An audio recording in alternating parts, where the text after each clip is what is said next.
18%ಗೆ ಇರುವಂತಹ ಮೀಸಲಾತಿಯನ್ನ 32% ಮಾಡಲಾಗಿದೆ. ಈ ಮೀಸಲಾತಿ ವಿಚಾರಕ್ಕೆ ಸಂಬಂಧಪಟ್ಟಂತೆ ಕಾಂಗ್ರೆಸ್ನವರು ಈ ಮೀಸಲಾತಿ ಅಗತ್ಯ ನಮಗೆ ಇಲ್ಲ ಅಂತ ಹೇಳ್ತಾ ಇದ್ದಾರೆ. ಬಿಜೆಪಿ ನಿಜಕ್ಕೂ ಕೂಡ ಈ ಮೀಸಲಾತಿ ಮಾಡಿದ್ಯಾಕೆ? ದಲಿತರ ಉದ್ಧಾರ ಮಾಡಲಿಕ್ಕೆ ಬಿಜೆಪಿ ನಿಲ್ತಾ ಇರುವಂತಹ ಪ್ರಶ್ನೆ ಈಗ ಕಾಡ್ತಾ ಇದೆ. ಇದರ ಬಗ್ಗೆ ಮಾತನಾಡಲಿಕ್ಕೆ ಸಾಕಷ್ಟು ಜನ ಬಂದಿದ್ದಾರೆ. ಇದೇ ಈ ಹೊತ್ತಿನ ವಿಶೇಷ. ಸ್ತ್ರೀಗೆ ಮತ್ತಷ್ಟು ಶಕ್ತಿ. ನಾನು ಕಾವ್ಯ ಹೆಗ್ಡೆ.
ಲೋಕಸಭೆಯಲ್ಲಿ ಸ್ತ್ರೀಗೆ ಹೆಚ್ಚು ಶಕ್ತಿ ನೀಡಿದಂತಹ ಕೇಂದ್ರ ಸರ್ಕಾರ ಲೋಕಸಭೆ ವಿಧಾನಸಭೆಗಳಲ್ಲಿನ ಮೀಸಲಾತಿ ಮಸೂದೆ ಮಂಡನೆಯಾಗಿದೆ.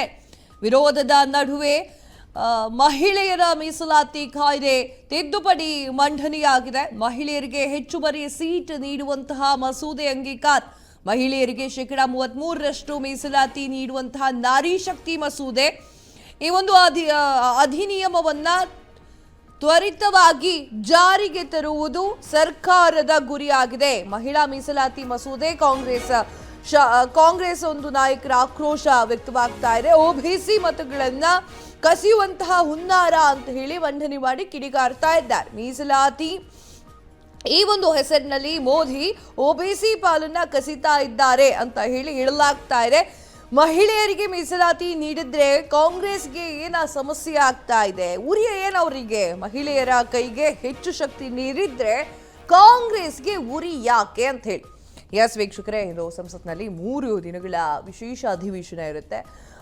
ಇಂದು 2 ಮಹತ್ವದ ಒಂದು ವಿಧೇಯಕವನ್ನು ಮಂಡನೆ ಮಾಡಲಾಗಿದೆ. ಇಂದು ಮಧ್ಯಾಹ್ನ 3 ಗಂಟೆ ಸುಮಾರಿಗೆ ಮಂಡನೆ ಮಾಡಿರುವಂತಹ ಒಂದು ವಿಚಾರ ನಾರಿ ಶಕ್ತಿ ಅಂತ ಹೇಳಿ 50 ವರ್ಷಗಳ ಬಳಿಕ ಕ್ಷೇತ್ರದ ಮರು ವಿಂಗಡಣೆಯನ್ನ ಮಾಡಲಾಗಿದೆ.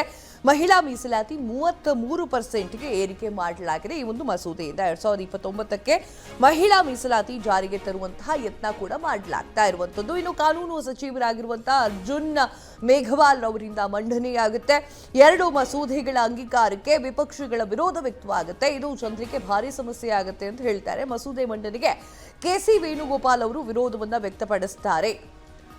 ಎಸ್, ಇಲ್ಲಿ ಗಮನಿಸಬೇಕಾಗಿರುವಂತಹ ಸಾಕಷ್ಟು ವಿಚಾರಗಳಿದೆ. ಅದರಲ್ಲಿ ಒಬಿಸಿ ವಿಚಾರವನ್ನ ಅವರು ಮುಂದಿಡ್ತಾರೆ. ಒಬಿಸಿ ಮತಗಳನ್ನ ಕಸಿಯುವಂತ ಹುನ್ನಾರವನ್ನ ಮಾಡಲಾಗಿದೆ. ಆ ಒಂದು ಹುನ್ನಾರದಿಂದ ಇದೊಂದು ವಿಧೇಯಕ ಮಂಡನೆಯಾಗಿದೆ. ಇದಕ್ಕೆ ನಾವು ಒಪ್ಪೋದಿಲ್ಲ ಅಂತ ಹೇಳಲಾಗ್ತಾ ಇದೆ. ಯಾಕೆ ಒಪ್ಪೋದಿಲ್ಲ? ನಾನು ಚಿಕ್ಕ ಉದಾಹರಣೆ ಕೊಟ್ಬಿಡ್ತೀನಿ ನಿಮಗೆ. ಯಾವುದೋ ಒಂದು ಕ್ಷೇತ್ರದಲ್ಲಿ ಯಾರೋ ಒಬ್ಬ ಮುಸಲ್ಮಾನ ನಾಯಕರು ನಿಂತ್ಕೊಳ್ತಾರೆ ಎಲೆಕ್ಷನ್ನಿಗೆ ಅಂತ ಅನ್ಕೊಳ್ಳಿ, ಆಯ್ತಾ? ಈಗ ಮೀಸಲಾತಿ ಜಾಸ್ತಿ ಮಾಡಿದಾರಲ್ಲ, ಎಷ್ಟು ಜನ ಹೆಣ್ಮಕ್ಳು ಬೇಕು ನಿಂತ್ಕೋಬಹುದು, 33% ಆಗಿದೆಯಲ್ಲ.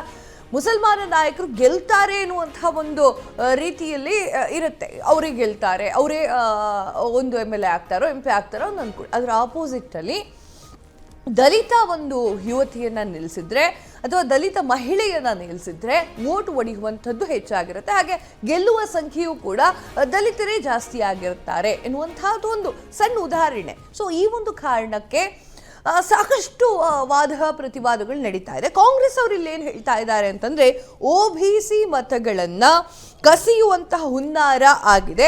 ಆ ಒಂದು ಕಾರಣಕ್ಕಾಗಿ ಅದು ಮಂಡನೆ ಆಗಬಾರ್ದು ಅನ್ನುವಂತಹ ಒಂದು ಕಿಡಿಯನ್ನ ಕಾರ್ತಾ ಇರುವಂಥದ್ದು. ಇಂದು 2ನೇ ಮಹತ್ವದ ವಿಧೇಯಕ ಮಂಡನೆ ಆಗಿರುವಂಥದ್ದು. ಸಾಕಷ್ಟು ಜನರಿಗೆ ಅದು ಒಪ್ಪಿಗೆ ಇಲ್ಲ. ಸೊ ಈ ವಿಚಾರವನ್ನ ಮಾತಾಡ್ತಾ ಹೋಗೋಣ. ಇನ್ನು ಮಹಿಳೆಯರಿಗೆ ಮೀಸಲಾತಿ ನೀಡಿದ್ರೆ ಕಾಂಗ್ರೆಸ್ಗೆ ಆಗುವಂತಹ ಸಮಸ್ಯೆ ಏನು, ಮಹಿಳೆಯರು ಹೆಚ್ಚು ಜನ ಸೇರಬಾರ್ದಾ ಅಥವಾ ಮಹಿಳೆಯರಿಗೆ ಸ್ಥಾನಗಳನ್ನ ಕೊಡಬಾರ್ದಾ, ಮಹಿಳೆಯರನ್ನ ಬೆಳೆಸ್ತೀನಿ ಅಂತ ಹೇಳೋರು ಈಗ ಯಾಕೆ ಈ ತರ ಹೇಳ್ತಾ ಇದ್ದಾರೆ ಅನ್ನುವಂತಹ ಪ್ರಶ್ನೆಯೂ ಕೂಡ ಸಹಜವಾಗಿ ಮೂಡ್ತಾ ಇದೆ. ಇನ್ನು ಅಧಿವೇಶನದಲ್ಲಿ ಮಹಿಳಾ ಮೀಸಲಾತಿ ಮಂಡನೆ, ಮಹಿಳಾ ಮೀಸಲಾತಿ ಕುರಿತು ಇನ್ನೂ ಕೂಡ ಚರ್ಚೆಗಳು ಮುಂದುವರಿತಾ ಇದ್ದಾವೆ. ಏನು ಅವತ್ತಿನ ಕಾಲದಿಂದಲೂ ಕೂಡ ಮಹಿಳೆಯರನ್ನ ಉತ್ತೇಜಿಸಬೇಕು ಅನ್ನುವಂತಹ ದೃಷ್ಟಿಯಿಂದ ಇಟ್ಕೊಂಡಿದ್ರು. ಆದರೆ ಈಗ ಯಾಕೆ ಹೀಗೆ ಮಾಡ್ತಾ ಇದ್ದಾರೆ ಅಂತ ಇದ್ರ ಬಗ್ಗೆ ಮಾತನಾಡಲಿಕ್ಕೆ ವಿಜಯಲಕ್ಷ್ಮಿ ಆನಂದ್ ಅವರು ಬಿಜೆಪಿ ವಕ್ತಾರರು, ಇರ್ಷಾದ್ ಅಹಮದ್ ಶೇಖ್ ಅವರು ಕಾಂಗ್ರೆಸ್ ವಕ್ತಾರರು, ಹಾಗೆ ನರಸಿಂಹಮೂರ್ತಿ ಅವರು ಜೆಡಿಎಸ್ ವಕ್ತಾರರು ನಮ್ಮ ಜೊತೆಗಿದ್ದಾರೆ. ಸರ್, ಕಾರ್ಯಕ್ರಮಕ್ಕೆ ಸ್ವಾಗತ.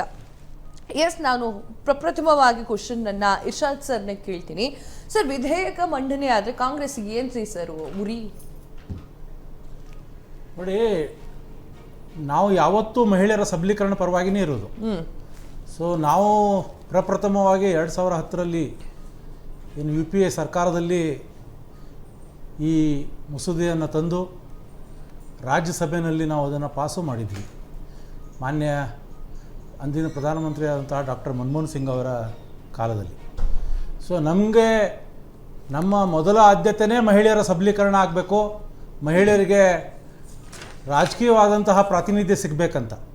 ಯಾಕಂದರೆ ಮೊಟ್ಟ ಮೊದಲಿಗೆ ರಾಜೀವ್ ಗಾಂಧಿ ಅವರು 1989ರಲ್ಲಿ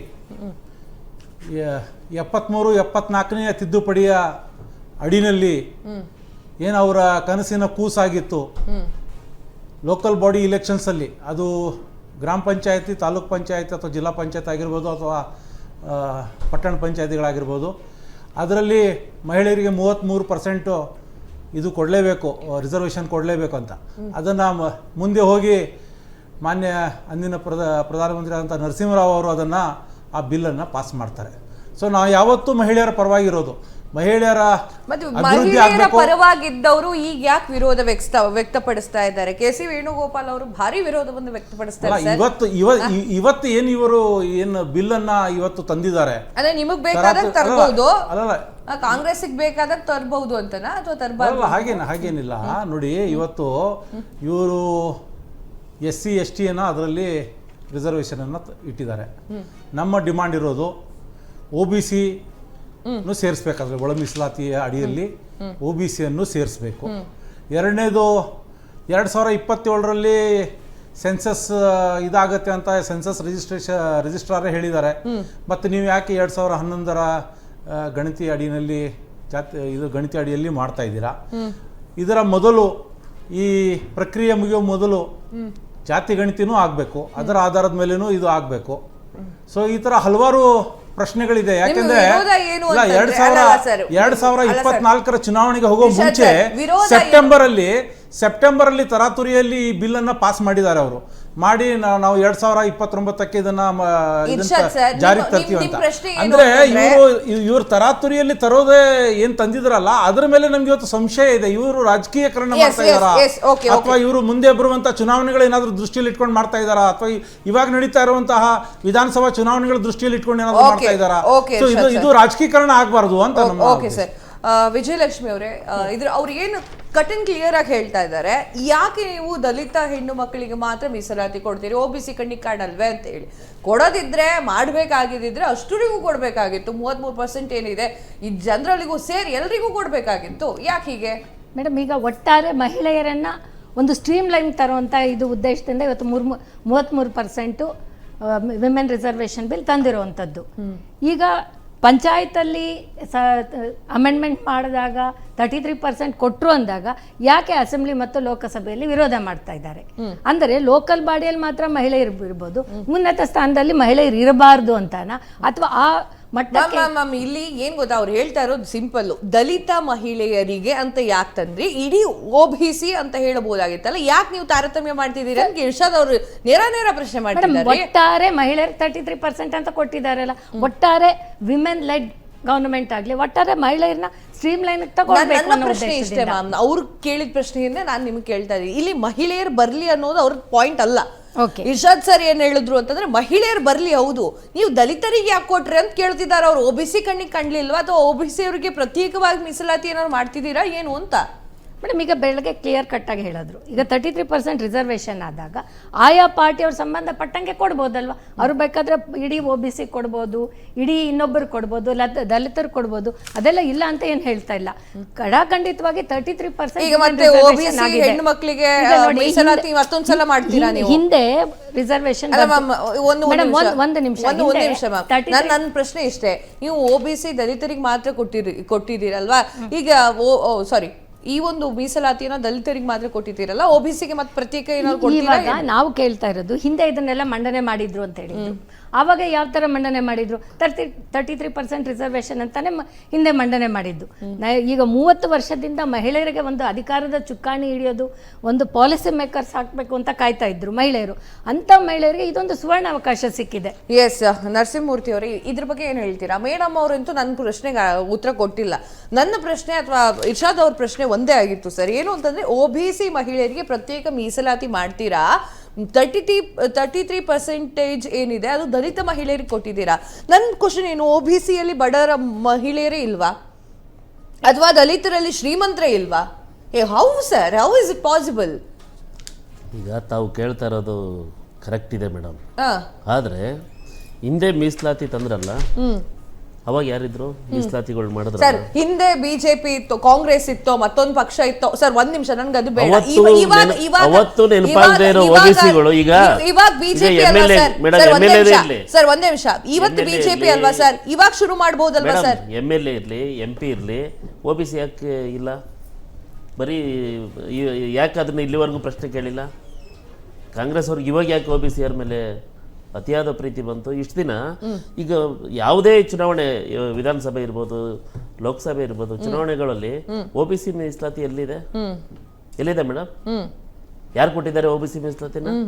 33% ಮೀಸಲಾತಿ ಕೊಡ್ತಾ ಇದ್ದಾರೆ. ಮಹಿಳೆಯರು ಸಬಲೀಕರಣ ಆಗಲಿ, ಈಗ ಏನು ಸ್ವತಂತ್ರ ಬಂದಾಗಿಂದ ಮಹಿಳೆಯರು ಎಲ್ಲ ರಂಗದಲ್ಲೂ ಸಹ ಸಮಾನತೆ ಇದೆ. ಪುರುಷರಿಗೆ ಮಹಿಳೆಯರು ಸಮಾನವಾಗಿ ಇದ್ದಾರೆ, ಎಲ್ಲ ರಂಗದಲ್ಲೂ ಇದ್ದಾರೆ. ಅವ್ರಿಗೂ ಮೀಸಲಾತಿ ಅವತ್ತೇ ಕೊಡ್ಬೇಕಾಯ್ತು, ಆದ್ರೆ ಲೇಟ್ ಆಗಾದ್ರೂ ಸಿಕ್ಕಿದೆ.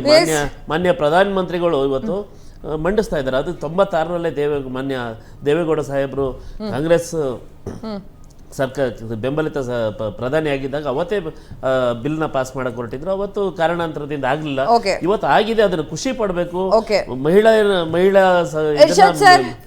ನರಸಿಂಹಮೂರ್ತಿಗಳು ಒಂದು ಪ್ರಶ್ನೆ ಕೇಳ್ತಿದ್ದಾರೆ, ಈಗ ಯಾಕೆ ನಿಮಗೆ ಇಷ್ಟೊಂದು OBC ಅವ್ರ ಮೇಲೆ ಪ್ರೀತಿ? ನಿಮ್ ಸಿದ್ದರಾಮಯ್ಯ ಅವರೇ ಅಹಿಂದ ನಾಯಕರಾಗಿರ್ಬೇಕಾದ್ರೆ ಅಹಿಂದ ವರ್ಗಕ್ಕೆ ಪ್ರೀತಿ ತೋರಿಸ್ತಾ ಇದ್ದಾರೆ. ಇವಾಗ ಕೇಂದ್ರ ಅಂತ ಬಂದ ಕೂಡಲೇ ನಿಮಗೆ ಯಾಕೆ ಅಷ್ಟೊಂದು ಪ್ರೀತಿ ಉಕ್ಕರಿತಿದೆ ಅಂತ ಕೇಳ್ತಿದ್ದಾರೆ ಅವರು. ಇದು ಭಾರತ ದೇಶದಲ್ಲಿ ಅತಿ ದೊಡ್ಡ ಸಮುದಾಯ ಅಹಿಂದ ವರ್ಗ.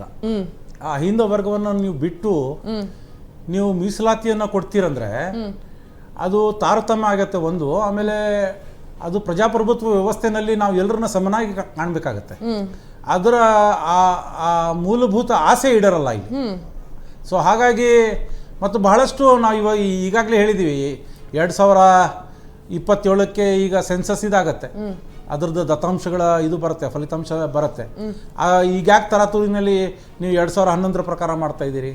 ಆಮೇಲೆ ಕ್ಷೇತ್ರ ಮರು ವಿಂಗಡಣೆ ಆಧಾರದ ಮೇಲೆ ಮಾಡಬೇಕು. ಯಾಕೆ ನೀವು ಇವಾಗ ಅದು ಹಳೆ 543 ಪ್ರಕಾರ ಮಾಡ್ಬೇಕಂತ ಇದ್ದೀವಿ?